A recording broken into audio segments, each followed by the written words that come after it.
Tehillim, Psalms, chapter 2. Why do the nations rage and the people meditate emptiness? The sovereigns of the earth take their stand, and the rulers take counsel against Yah and against his Messiah, and say, "Let us tear apart their bonds and throw away their ropes from us." He who was sitting in the heavens laughs. Yah mocks at them, then he speaks to them in his wrath and troubles them in his rage, saying, "But I have set my sovereign on Tsiyon, my set-apart mountain. I inscribe for a law. Yah has said to me, 'You are my son. Today I have brought you forth. Ask of me, and I shall make the nations your inheritance, and the ends of the earth your possession. Break them with a rod of iron, dash them to pieces like a potter's vessel.'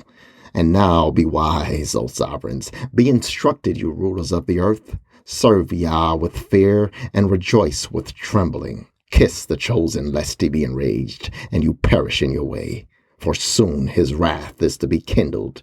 Blessed are all those taking refuge in him."